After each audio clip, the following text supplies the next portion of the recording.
In Lecture 5, we'll look at how EMI is conducted and different models of EMI. As noted in the first lecture, universities approach EMI in different ways. Some offer full ETP, 4-year degree programmes, and others offer EMI on a more ad hoc basis, so just 1 or 2 credit-bearing EMI courses. A recent review of EMI research by Ernesto Macaro and his colleagues has revealed a lack of consensus over the role of English in EMI. They also identified a number of models of EMI currently being developed, and I'll cover both of these topics in this lecture. These EMI models include the preparatory year model, the institutional support model, and the pre-institutional selection model. Firstly, the preparatory year model appears around the world. It's very common in Turkey and Middle Eastern countries, where EMI programmes are targeted at a mostly domestic student population. In this model, students enter a year-long intensive English for Academic Purposes EAP course and a study skills course to build up their English language proficiency before entering their subject-specific degree courses. This model tends to suit students of lower English proficiency who have not yet reached the threshold of proficiency necessary to study content through English. The institutional support model tends to occur in institutions where proficiency is higher, but many students still need language support in order to study the content effectively. This model typically involves students taking modified content courses in their early years with a large amount of support from either EAP, ESP, or both courses. The language support is generally reduced over time in favour of unsupported content courses in the later years of study. However, the reduction in support varies from institution to institution. The internal structures of the institutional support model vary considerably. In some undergraduate courses, where English development is deemed as being as important as content development, there may be as many credits of language classes as there are of content classes. This model is seen worldwide, but is quite common in East Asian contexts. The third model, the pre-institutional selection model, runs most similarly to universities in Anglophone countries. There's usually minimal language support provided in favour of language proficiency benchmarks, such as IELTS or TOEFL tests. These are used as selection criteria for entry into these courses. This model is quite common in mature EMI contexts, such as those in the Netherlands and Northern European universities.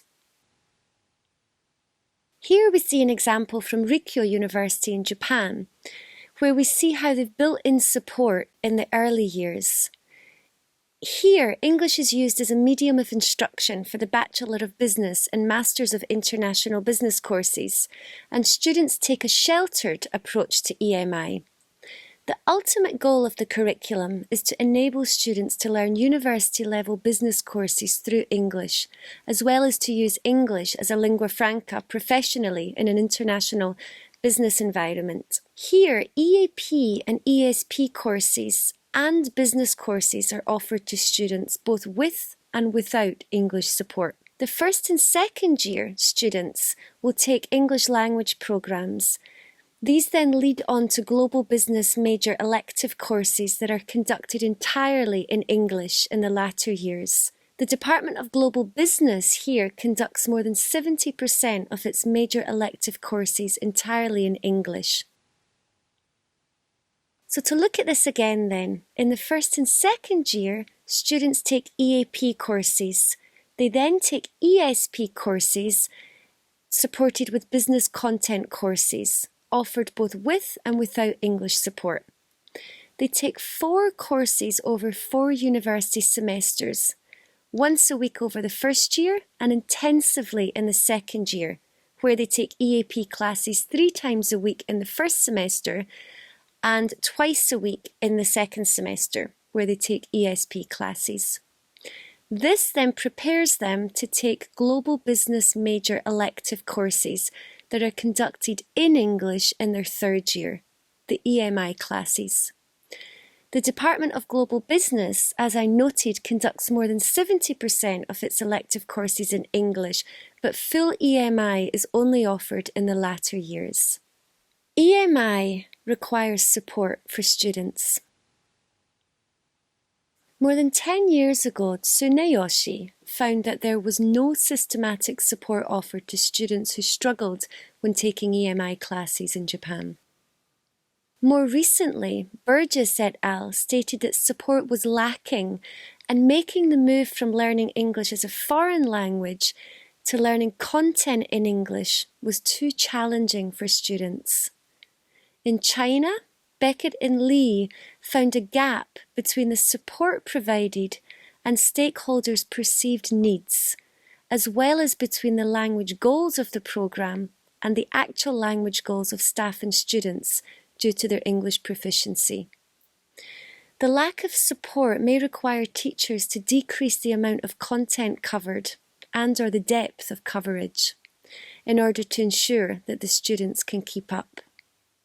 My own comparative study of EMI in China and Japan revealed that student and faculty attitudes towards the provision of academic and language support varied. Most students agreed that EMI content lecturers have a duty to help students with their language-related needs, and that EMI content classes should be supplemented with English language support classes, which we noted relate to the main reasons students enrolled in such programmes, to improve their English proficiency.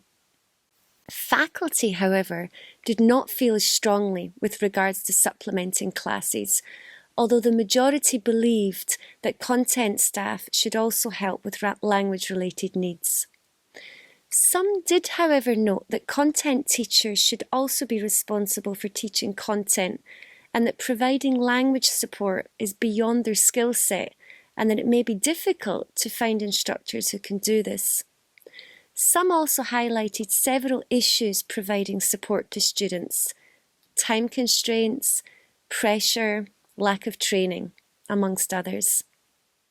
In all, this study revealed a difference in attitudes between students in Japan and China. Students in Japan showed significantly higher levels of agreement that EMI content classes should be supplemented with English language support classes provided by English teachers. Another study by Lassegaard makes a call for a range of support to be made available for students in EMI programs in Japan. However, students in EMI programs are likely to have rather specific support needs, and this makes it more complicated than simply extending current provision. In the European EMI context, for example, some staff feel that international students have different support needs from local students, and they require more support than local students, or their support needs are more urgent.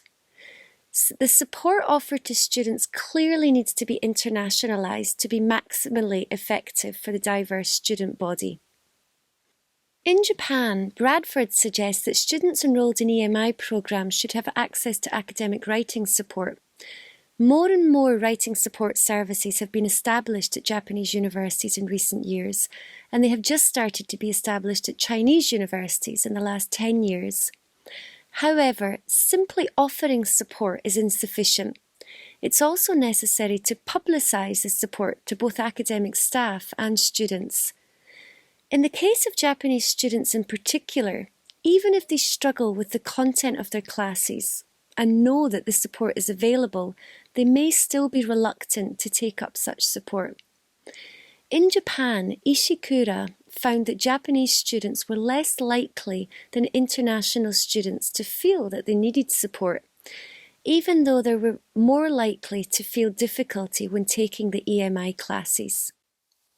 To conclude Lecture 5 then, universities approach EMI in different ways, and a number of models of EMI are currently being developed. The preparatory year model, the institutional support model, the pre-institutional selection model. Such models are more popular in certain contexts, but what is clear is that there is no one-size-fits-all approach to EMI, and implementation should be based on a careful analysis of both students' needs and other factors. Some students may, for example, require more support than others, and it should not be assumed that simply because a student has passed an English entrance test that they have the ability to study via the medium of English. In addition to a detailed needs analysis, curriculum evaluation should be ongoing to ensure that the EMI model adopted adequately meets the needs of the students. Reports of students finding EMI programs to be too challenging are concerning, particularly given the detrimental effects on their subject knowledge. There are also different views on who should provide support and the roles of different faculty involved in EMI. Thank you for watching Lecture 5. In Lecture 6, we'll move on to examine EMI from the perspective of instructors.